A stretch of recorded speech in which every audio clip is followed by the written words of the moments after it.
नमस्कार विद्यार्थी मित्रांनो. परमिटेशन्सच्या पुढच्या भागामध्ये आपण काही एक्झाम्पल्स सॉल्व करतो आहोत. एक्झाम्पल 1 बघा आजचं. Find n if np4 is equal to 10 np3. यामध्ये n ची किंमत आम्हाला काढायला सांगितली. रिलेशन हे दिलेलं आहे. मग आपण LHS घेऊया. ही LHS np4. तुम्हाला माहिती परम्युटेशनचा फॉर्म्युला कसं सोडवतो आपण? फॅक्टोरियल n अपॉन या दोघांची सबट्रॅक्शन डिनॉमिनेटरमध्ये, त्याचं फॅक्टोरियल n-4 फॅक्टोरियल. मग RHS घेऊया. 10 np3. RHS is equal to 10 np3. हा 10 तर तसंच राहील. np3 फॉर्म्युलन कसं सोडवणार? Factorial n upon n-3 factorial. मग LHS is equal to RHS करणार, कारण ही LHS ही RHS मध्ये इक्वल टू आहे, म्हणून LHS is equal to RHS. LHS काय होती? Factorial n upon n-4. मग factorial n upon n-4 is equal to ही 10 RHS, 10 into factorial n upon n-3 factorial. मग ह्याला सोडवा. फॅक्टोरियल n म्हणजे हा फॅक्टोरियल n तसाच ठेवा. आता आपण ह्याला काय केलं आहे बघा. हे तसंच आहे. हे जे आहे हे आपण याच्या खाली आणलं, याच्या डिनॉमिनेटरमध्ये आणलं म्हणजे हे उलटून गुणिले झालं याला, म्हणून हा फॅक्टोरियल n गुणिले हे वर येणार आणि हा n-4 फॅक्टोरियल आणि हा n खाली येणार. तर हे लिहिताना आपण कसं लिहिलं आहे की फॅक्टोरियल n हे उलटून गुणिले करायचं ना, म्हणजे n-3 फॅक्टोरियल वर येणार. मग हा फॅक्टोरियल n खाली येणार आणि हा त्याच्या शेजारी राहणार.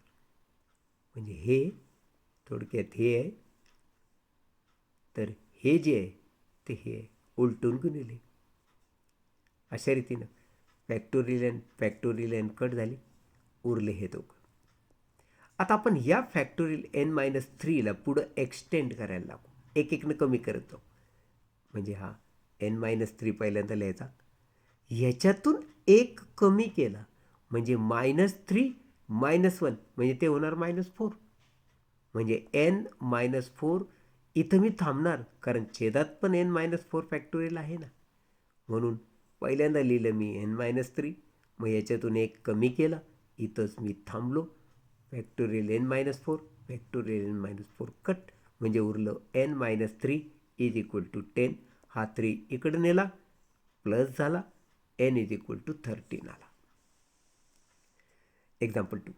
Find r if 15p r-1 is to 16p r-2 is equal to 3:4. Ratio आहे हा.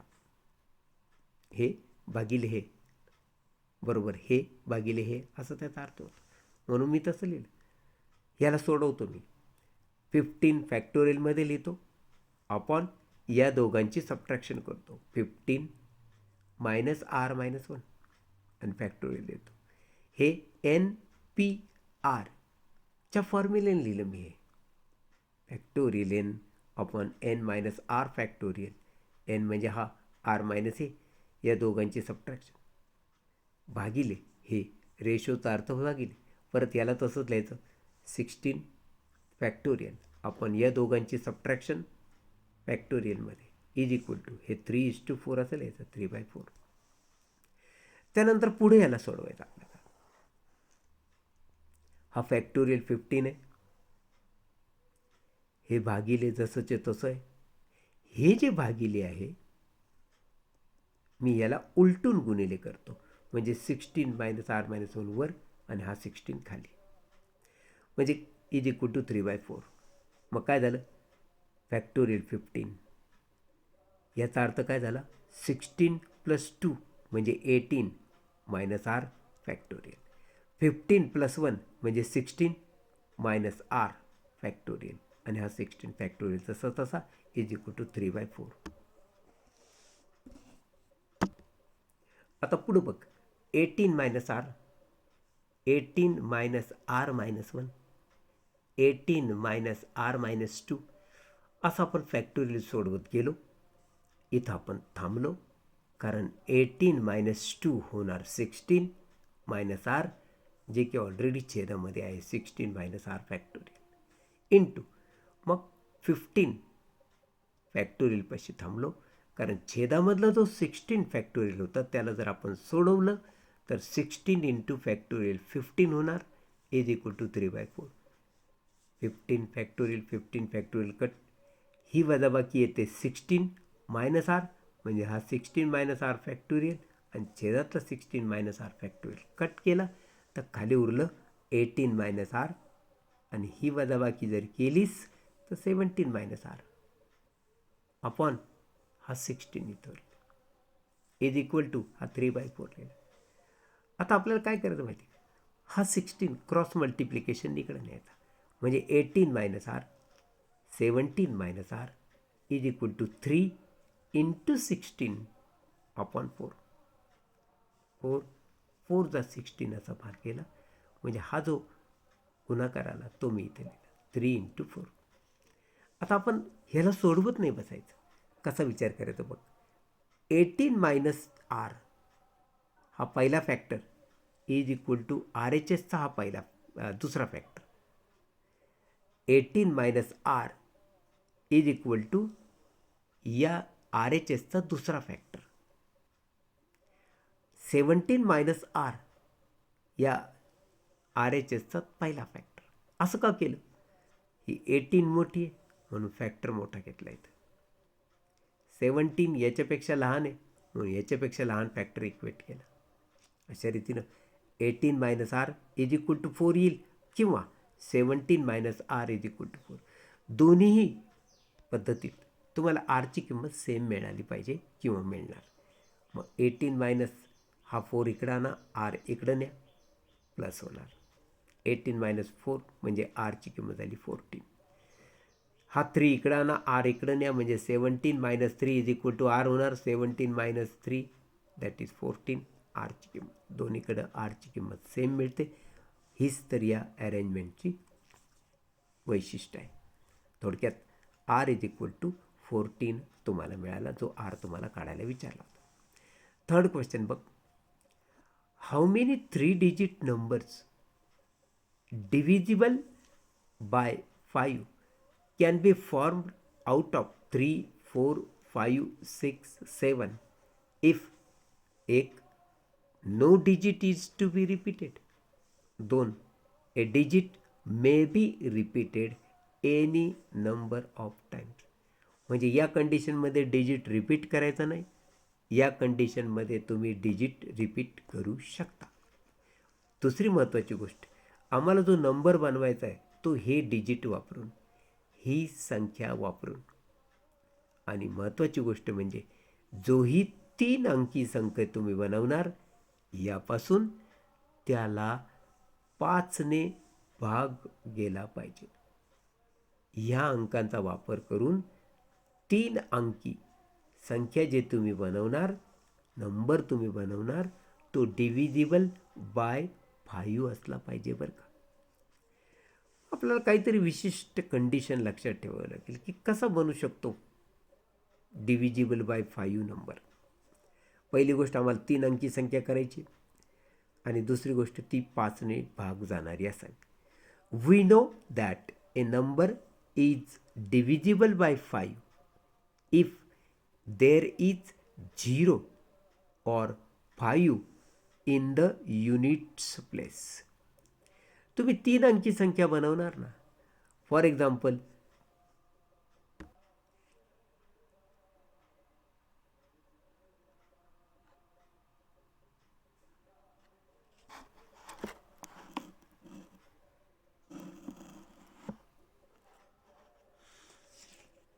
तुम्ही 3 अंकी संख्या बनवणार ना, फॉर एक्झाम्पल ती अशी आहे, काही पण अंक घ्या, पण शेवटी 5 असेल किंवा शेवटी 0 असेल तरच ती डिव्हिजिबल बाय 5 होणार. ही जी संख्या, हा जो अंक आहे हा युनिट्स प्लेस आहे, एकक स्थानचा अंक आहे. एकक, दशक, शतक. हा 10th प्लेस, हा युनिट्स प्लेस, हा 10th, हा 100th प्लेस.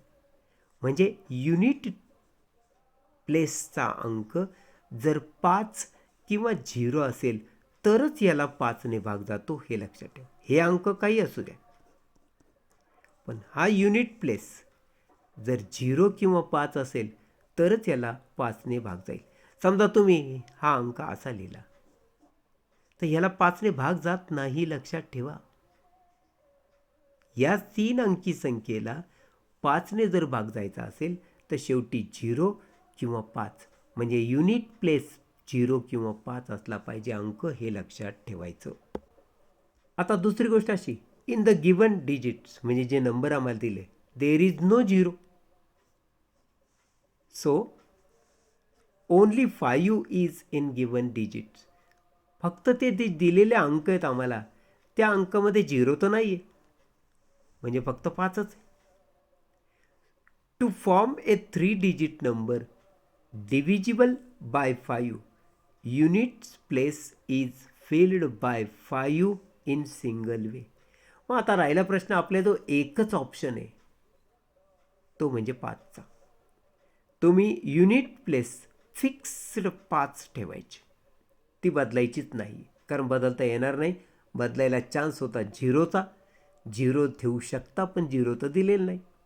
म्हणजे याचा अर्थ युनिट प्लेसमध्ये, म्हणजे थर्ड ठिकाणी, थर्ड प्लेसला तुम्ही फक्त 5च लिहिणार आणि तो सिंगल वे आहे. याचा अर्थ काय होतो बघा बरं का. हे बघा, ही 3 अंकी संख्या, ही युनिट प्लेस, हे 2 उरले, म्हणजे हे 2 सेकंड आता तुला भरता येतील. युनिट प्लेस 5ने फिक्स राहणार, कारण 3 अंकी संख्या बनवायची आणि त्याला 5ने भाग द्यायचा आहे, म्हणजे इथं 5 फिक्स राहणार. ही युनिट प्लेस आहे, ती 5च राहणार, तरच 5ने भाग जाईल. म्हणून आता फक्त आपल्याला या 2चाच विचार करायचा. हे फिक्स आहे आणि हा एकच मार्ग आहे. So now remaining 2 places can be filled by any 2 digits out of 3, 4, 6, 7. तुम्हाला अंक दिले होते 3, 4, 5, 6 आणि 7, पण आम्ही अंक रिपीट नाही करणार आहे. म्हणजे हा यांच्यामधला 5 आपण युनिट प्लेसला फिक्स ठेवलेला आहे, त्यामुळे आता तो गेला. आता फक्त आम्हाला दोघांचाच विचार करायचा आहे. तर कसं करणार?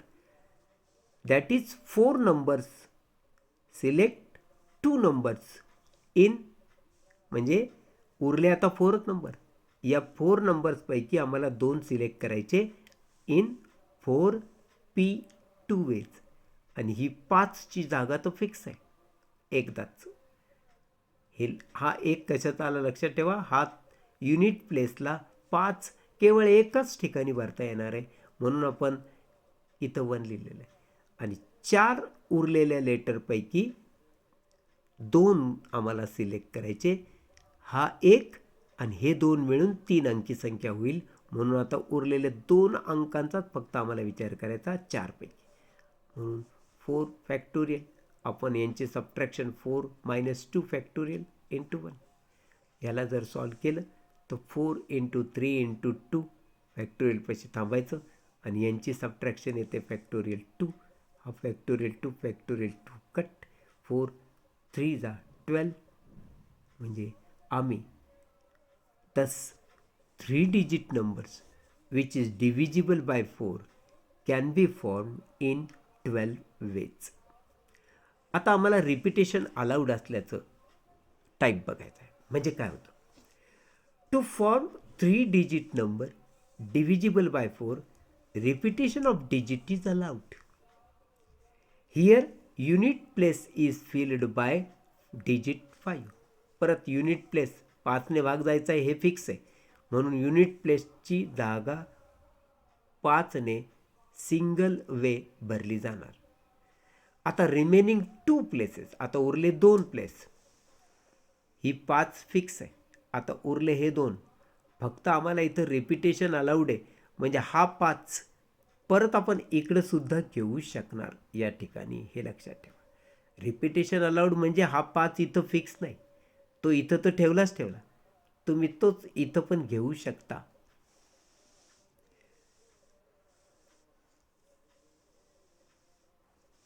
To form 3-digit number divisible by 5, repetition of digits is allowed. Here units place is filled by 5 digit, म्हणजे 5 अंक, only in single way. Unit प्लेसच्या बाबतीत तर फिक्स झालं की तिथं 5 राहणारच. रिमेनिंग 2 प्लेसेस, आता उरलेल्या ज्या 2 जागा होत्या, कॅन बी फिल्ड फ्रॉम 3, 4, 5, 6, 7. हा 5 यासाठी लिहिला की आता तो रिपीट करता येतो, मगाशी करता येणार नव्हता म्हणून याच्यातून काढून टाकला होता, पण आता 1, 2, 3, 4, 5 5ही अंकाचा वापर तुम्ही करू शकता उरलेल्या 2 जागांसाठी. भले हा 5 तुम्ही युनिट प्लेसला फिक्स ठेवला तरी तो रिपीट करता येण्यासारखा, म्हणजे इकडं पण तो वापरता येण्यासारखा आहे. So that is from 5 numbers 10 can be, from 5 numbers 2 can be selected in 5. आता रिपिटेशनचा रूल तुला माहिती आहे, 5*P2. हा युनिट प्लेसची जागा 1ने फिक्स आहे म्हणून इंटू 1 लिहून टाकलं. पण आता रिपिटेशन ऑफ लेटर्स किंवा डिजिट्सचा टाईप तुला माहिती आहे. अशा वेळेस आपण काय करतो, या 5 हा R लिहित असतो. इथे किती आहे, 2. म्हणजे हे जर तुला काढायचं तर फॅक्टोरियल सोडवत बसायची गरज नाही, रूलच आहे तसा की 5^2. रिपिटेशन जर असेल तर 5PR पैकी हा R इथं लिहायचा असतो. हे जे उत्तर मिळेल 25 veg. Thus a 3-digit number with repetition of digits can be formed by 25 ways. धन्यवाद.